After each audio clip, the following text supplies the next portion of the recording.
नमस्कार दोस्तों, TET exam fever में एक बार फिर से आपका स्वागत है। दोस्तों आज हम लोग पढ़ेंगे एनसीएफ सन 2005, जहां से परीक्षा में आपके प्रश्न 4 से या 5 नंबर के पूछे जाते हैं। तो दोस्तों ये परीक्षा की दृष्टि से बहुत ही महत्वपूर्ण है। तो दोस्तों यदि आपको ये वीडियो पसंद आती है तो प्लीज़ ज़्यादा से ज़्यादा लाइक, शेयर और सब्सक्राइब कीजिएगा। एनसीएफ 2005 दोस्तों, एनसीएफ 2005 आपका इतना इम्पोर्टेंट है कि यहाँ से आपके हिंदी के पेडागोजी के प्रश्न बनते हैं, गणित के पेडागोजी के प्रश्न बनते हैं, संस्कृत के पेडागोजी के प्रश्न बनते हैं, बाल विकास के पेडागोजी के प्रश्न बनते हैं। तो दोस्तों बहुत ही ज़्यादा ये इम्पोर्टेंट है, तो इसको दोस्तों आप लोग ध्यान से देखिएगा। तो चलिए आगे देखते हैं। एनसीएफ दोस्तों आपका पहला प्रश्न तो यहीं से बन जाता है कि एनसीएफ की फुल फॉर्म क्या होती है।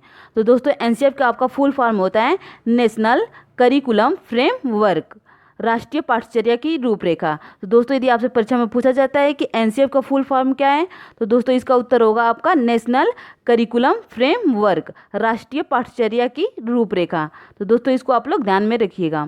चलिए आगे देखते हैं। आगे आपका बालकों को क्या और कैसे पढ़ाया जाए, राष्ट्रीय पाठ्यचर्या सन 2005 इन्हीं विषयों पर ध्यान केंद्रित कराने हेतु एक अति महत्वपूर्ण शिक्षा संबंधित सबसे नवीनतम दस्तावेज है।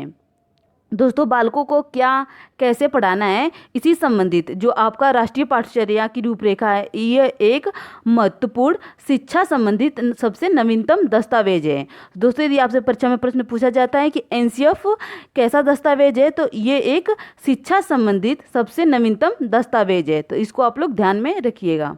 चलिए आगे देखते हैं। आगे आपका एनसीएफ सन 2005 के अध्यक्ष। दोस्तों जो आपके एनसीएफ जो तैयार किया गया था, यदि आपसे पूछा जाता है कि इसके अध्यक्ष कौन है, किसकी निगरानी में ये तैयार हुआ था, तो दोस्तों इसके अध्यक्ष और जिनकी निगरानी में ये तैयार हुआ था वो प्रोफेसर यशपाल जी हैं। तो इसको आप लोग ध्यान में रखिएगा। यदि आपसे परीक्षा में पूछा जाता है कि एनसीएफ सन 2005 के अध्यक्ष कौन है, तो दोस्तों उसका उत्तर होगा आपका प्रोफेसर यशपाल। चलिए आगे देखते हैं। अगला है आपका एनसीएफ सन 2005 का सूत्र। दोस्तों यदि आपसे परीक्षा में पूछ लिया गया कि एनसीएफ सन 2005 का सूत्र क्या है, तो दोस्तों इसका उत्तर होगा बिना भार के अधिगम, अर्थात जो आपकी शिक्षा है वो बिना बोझ की होनी चाहिए। Learning without burden. दोस्तों जो आपकी ये शिक्षा बिना बोझ की है, इस रिपोर्ट में कहा गया था कि पाठ्य पुस्तकों को स्कूल की संपत्ति समझा जाए। बच्चों को व्यक्तिगत रूप से इन पुस्तकों को खरीदने तथा प्रतिदिन घर ले जाने की कोई ज़रूरत नहीं होनी चाहिए। तो दोस्तों इसको आप लोग ध्यान में रखिएगा। चलिए आगे देखते हैं। अगला है आपका एनसीएफ सन 2005 की उत्पत्ति रविन्द्रनाथ टैगोर की निबंध सभ्यता प्रगति से हुआ था। तो दोस्तों ये बहुत ही परीक्षा की दृष्टि से आईएमपी है, तो इसको आप लोग ध्यान में रखिएगा। यदि आपसे पूछा जाता है कि एनसीएफ सन 2005 की उत्पत्ति उद्भव किससे हुआ था, तो यह आपके रविन्द्रनाथ टैगोर के निबंध सभ्यता प्रगति से हुआ था। तो इसको ध्यान में आप लोग रखिएगा, किससे हुआ था, तो सभ्यता और प्रगति से हुआ था। चलिए आगे देखते हैं। अगला है आपका राष्ट्रीय पाठ्यचर्या के सिद्धांत। दोस्तों राष्ट्रीय पाठ्यचर्या के 5 महत्वपूर्ण सिद्धांत है, जिसको हम लोग विस्तार पूर्वक देखेंगे, जहां से आपके परीक्षा में प्रश्न बनते हैं। ज्ञान को स्कूल के बाहर जीवन से जोड़ना। दोस्तों जो बालकों का ज्ञान है उसको स्कूल के बाहरी जीवन से जोड़ने की बात कही गई है इसमें। जैसे दोस्तों मान लीजिए बालकों को पेड़ पौधों के बारे में पढ़ाना है, तो आप चित्र के माध्यम से न पढ़ाकर बल्कि बालकों को विद्यालय के गार्डन में ले जाकर वास्तविक पेड़ पौधों से पढ़ाया जाए और बालकों को बताया जाए कि पेड़ के अंतर्गत ये पत्तियां होती हैं, ये तने होते हैं, ये जड़ें होती हैं। तो बालक अच्छी तरीके से समझेगा और जो बालक का शिक्षा का वातावरण है वो बाहरी दुनिया से जुड़ेगा। चलिए आगे देखते हैं। अगला है आपका पढ़ाई रट प्रणाली से मुक्त होना चाहिए। बालकों को रट्टू तोता नहीं बनाना चाहिए दोस्तों, बल्कि बालकों को समझाकर पढ़ाना चाहिए। अगला देखते हैं आपका यह सुनिश्चित करना कि परीक्षा को अपेक्षाकृत अधिक लचीला बनाना चाहिए। अर्थात दोस्तों परीक्षा जो है उसको और अधिक आसान बनाना चाहिए। बालकों को परीक्षा को लेकर ज़्यादा स्ट्रेस नहीं देना चाहिए, इससे उनकी मानसिक स्थिति बिगड़ सकती है। और कक्षा की गतिविधियों से जोड़ना चाहिए। बालकों को दोस्तों एक्टिविटी के माध्यम से सिखाना चाहिए। दोस्तों एक्टिविटी के माध्यम से बालक और अच्छी तरीके से सीख पाते हैं। चलिए आगे देखते हैं। अगला है आपका देश के लिए चिंतन का विकास। दोस्तों बालकों को समाज के प्रति, अपने देश के प्रति जागरूक करना चाहिए और समाज के प्रति दोस्तों बालकों को सहयोग की भावना को विकसित करना चाहिए। चलिए आगे देखते हैं।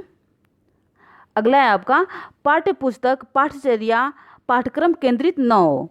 दोस्तों जो आपकी पाठचर्या है, जो आपका सिलेबस है, सिर्फ वही केंद्रित नहीं रहना चाहिए। अर्थात दोस्तों सिर्फ शिक्षक को मैथ साइंस गणित सिर्फ यही नहीं पढ़ाना चाहिए, बल्कि शिक्षक का ये मोटिव होना चाहिए कि बालकों को अधिक से अधिक सिखाना, उनके ज्ञान को बाहरी जीवन से जोड़ना। ठीक, ओके, चलिए आगे देखते हैं। अगला है आपका एनसीएफ सन 2005 के सुझाव। तो चलिए एनसीएफ सन 2005 के सुझाव को देखते हैं। शिक्षकों को प्रत्येक बच्चे से जुड़ना चाहिए, अर्थात जो शिक्षक है उनको प्रत्येक बच्चे से अपना कनेक्ट बना के रखने की बात कही गई है एनसीएफ सन 2005 में। चलिए आगे देखते हैं। अगला है आपका सतत एवं व्यापक मूल्यांकन होना चाहिए, अर्थात बालकों का सतत मूल्यांकन होना चाहिए एवं व्यापक मूल्यांकन, अर्थात सभी पहलुओं का मूल्यांकन होना चाहिए। चलिए आगे देखते हैं। अगला है आपका शिक्षण में सभी बच्चों को समान रूप से अवसर दिया जाना चाहिए तथा शिक्षा बच्चों के स्तर के अनुसार होनी चाहिए। दोस्तों कहने का तात्पर्य यह है कि शिक्षण में सभी बच्चों को अवसर दिया जाना चाहिए और शिक्षा जो है वो बच्चों के स्तर के अनुसार होनी चाहिए। चलिए आगे देखते हैं। अगला है आपका रोजगार परक शिक्षा। दोस्तों जो बालकों को शिक्षा देनी चाहिए वो रोजगार परक होना चाहिए, जैसा कि आपके महात्मा गांधी जी ने भी कहा है कि बालकों को रोजगार परक शिक्षा देना चाहिए तथा खेल के महत्व को देना चाहिए। एनसीएफ सन 2005 में सुझाव में दोस्तों कहा गया है कि जो आपकी शिक्षा है वो उसमें खेल को महत्व को देना चाहिए। अगला है आपका सभी बालकों के आपस में संबंध मित्रवत एवं सहयोगात्मक रूप से होना चाहिए। कैसा होना चाहिए दोस्तों संबंध? तो मित्रवत होना चाहिए एवं सहयोगात्मक रूप से होना चाहिए। चलिए आगे देखते हैं। अगला है आपका मोटी मोटी किताबों को बेकार माना गया है।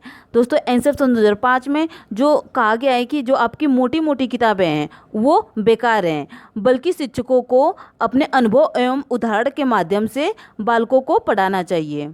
चलिए आगे देखते हैं।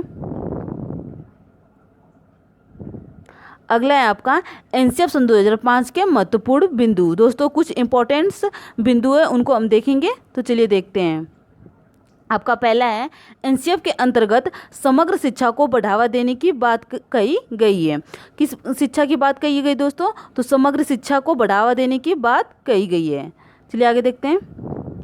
अगला है आपका प्राथमिक स्तर पर भाषा का माध्यम मातृभाषा में होना चाहिए। तो दोस्तों ये परीक्षा में बहुत बार पूछा गया है, तो इसको आप लोग ध्यान में रखिएगा कि प्राथमिक स्तर पर भाषा का माध्यम कैसा होना चाहिए? तो मातृभाषा में होना चाहिए। चलिए आगे देखते हैं। अगला है आपका शिक्षण सूत्र ज्ञात से अज्ञात एवं मूर्त से अमूर्त की और होगा। दोस्तों इसको भी आप लोग ध्यान में रखिएगा। यदि आपसे परीक्षा में पूछा जाता है कि एनसीएफ शिक्षण सूत्र की बात करता है तो वो आपका होगा ज्ञात से अज्ञात एवं मूर्त से अमूर्त की ओर। चलिए आगे देखते हैं। अगला है आपका तनाव मुक्त शिक्षा का वातावरण होना चाहिए। दोस्तों बालकों को तनाव मुक्त शिक्षा देनी चाहिए एवं मनोरंजक परक शिक्षा देनी चाहिए, जिससे बालक और अच्छा बेहतर कर पाएगा। चलिए आगे देखते हैं। अगला है आपका शिक्षा बाल केंद्रित आधारित होनी चाहिए, अर्थात दोस्तों जो शिक्षा है वो बालक को केंद्र में रखकर पढ़ाना चाहिए, ना कि शिक्षक को केंद्र में रखकर पढ़ाना चाहिए। दोस्तों यदि बालक को केंद्र में रखकर शिक्षा को पढ़ाया जाता है तो बालक और बेहतर तरीके से सीख पाएगा। चलिए आगे देखते हैं। अगला है आपका भारत सरकार के MHRD ministry of human resource development की पहल पर प्रोफेसर एसपाल की अध्यक्षता में यह समिति बनाई गई थी। तो दोस्तों यदि आपसे परीक्षा में पूछा जाता है कि किसकी पहल पर यह बनी थी, तो भारत सरकार के ministry of human resource development की पहल पर बनी थी। और किसकी अध्यक्षता में? तो प्रोफेसर एसपाल की अध्यक्षता में बनी थी। चलिए अगला देखते हैं। अगला है आपका एसपाल समिति का गठन हुआ था। दोस्तों यदि आपसे परीक्षा में पूछा जाता है कि एसपाल समिति का गठन कब हुआ था, तो 1992 में। ओके, चलिए आगे देखते हैं। शिक्षा बिना बोझ के यह रिपोर्ट एसपाल समिति द्वारा 1993 में प्रस्तुत की गई थी। दोस्तों परीक्षा की दृष्टि से ये भी महत्वपूर्ण है, तो इसको आप लोग ध्यान में रखिएगा कि जो आपकी रिपोर्ट है शिक्षा बिना बोझ के, यह कब प्रस्तुत की गई थी? तो 1993 में। चलिए आगे देखते हैं। अगला है आपका एनसीएफ सन 2005 के निदेशक हैं प्रोफेसर कृष्ण कुमार। तो दोस्तों यदि आपसे परीक्षा में पूछा जाता है कि एनसीएफ सन 2005 के निदेशक कौन है, तो दोस्तों इसका उत्तर होगा प्रोफेसर कृष्ण कुमार। तो दोस्तों इसको आप लोग ध्यान में रखिएगा। दोस्तों आज के लिए बस इतना ही। यदि आपको ये वीडियो पसंद आती है तो प्लीज़ ज़्यादा से ज़्यादा लाइक, शेयर और सब्सक्राइब कीजिएगा। धन्यवाद।